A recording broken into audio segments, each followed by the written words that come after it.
Hello, everybody, and welcome to episode number 2 of the Esports Report. I am your host, AJ949 The Rock, also known as No Name, and this week it's going to be just Call of Duty, due to the fact that League of Legends is having their LCS, so I figured I'd make separate videos for those, just covering everything. It's a super week for League of Legends, so yeah, let's get right into it then. So Call of Duty, you guys. CoD champs were announced for March 28th through to the 30th. It's going to take the best 32 teams from around the world and compete them all in LA. See who's the best for $1 million prize.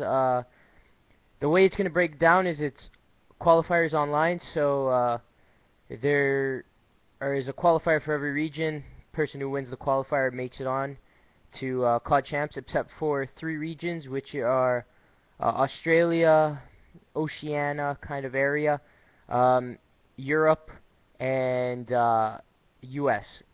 To get into those, to get to CoD Champs through those regions, you play the online qualifiers, then the top 8 teams from the online qualifiers go into regional LAN, and that's how they determine who will move on. If I'm correct, Europe has 4 teams that qualify, and the US have 8 teams, so out of the 2 qualifiers, the top 8 teams will move to the regionals, and then from the regionals, the top 8 teams from that will move to CoD Champs.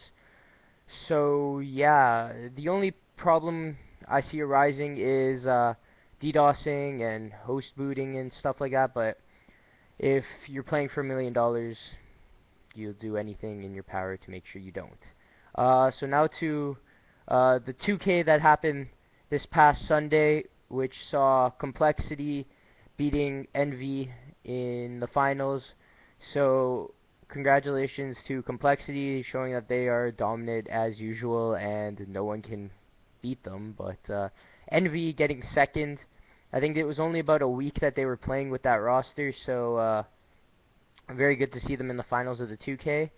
But in depressing news off that 2K, Parasite and Ricky decided to leave after having some drama during the 2K in losing, and they decided both to go join Curse LV. So Parasite is now back on Curse Las Vegas with his 2 best friends, I'm gonna call them, and Ricky decided they were gonna go along.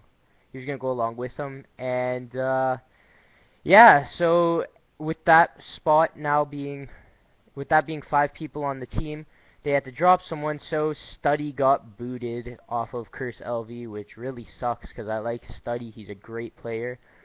So Study is now a free agent. I'm pretty sure it won't be long before we see him getting picked up, just due to the fact that he's an amazing player overall.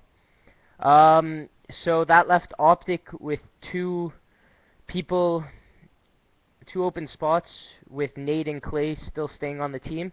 So Embo's left FaZe. Literally, Embo's joined FaZe for, I think it was about a day and a bit, and he played the 2K with them, and then he decided to leave FaZe to join Optic alongside Saints. So Saints also joined Optic. So that left FaZe looking for a 4th, and now who knows who they're going to pick up, but it's in the air.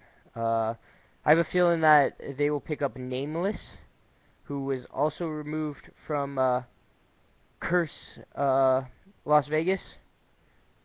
And I have a feeling they'll pick Nameless up. Nameless is just a great player overall. He's been around for a fairly long time, and he knows the ins and outs of the game very well, so I can see them picking him up. But TK, they had the 4th missing, and they're picking up Formal.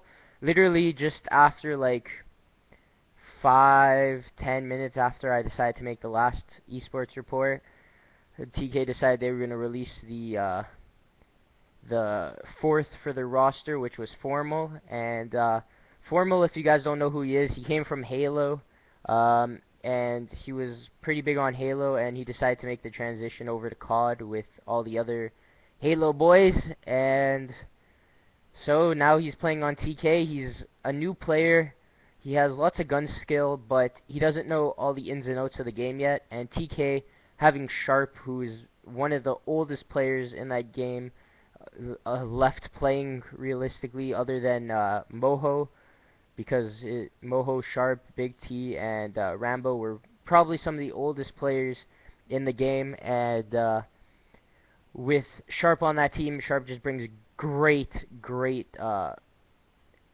coaching kind of towards him. Even though Sharp's playing, he's still going to mentor and coach Formal into becoming a great player. So I'm really looking forward to see what that team can do now. I like TK personally.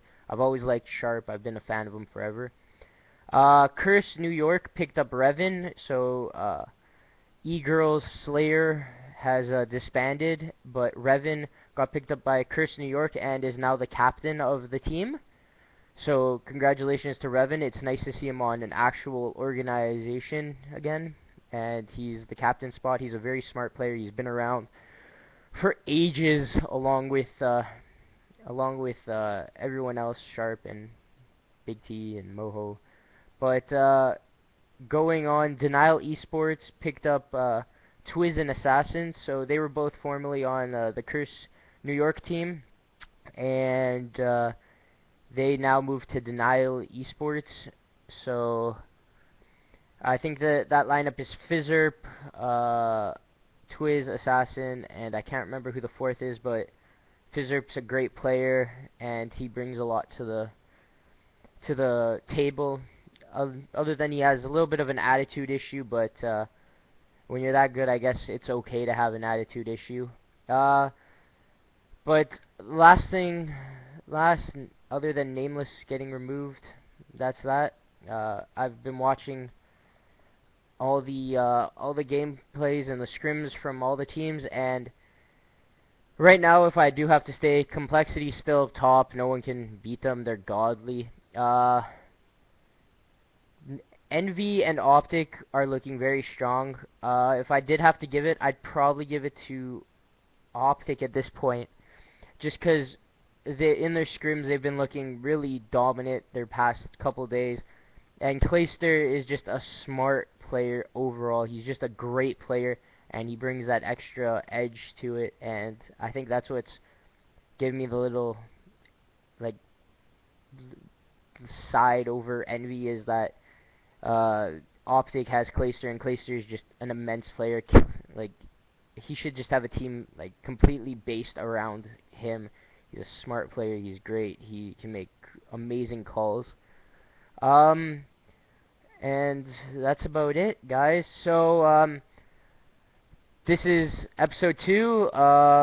Check in probably. What is today? Wednesday. So check in Friday, guys. I will have the EU LCS report up that day with the standings, and this is week 1 of the Super Week, so 16 games, so you know, lots to go through. And following that will be the NA LCS Super Week report, and then every week you guys can basically get ready to see coverage from each and every LCS, NA and EU. And that's it, guys. I will see you later. Peace.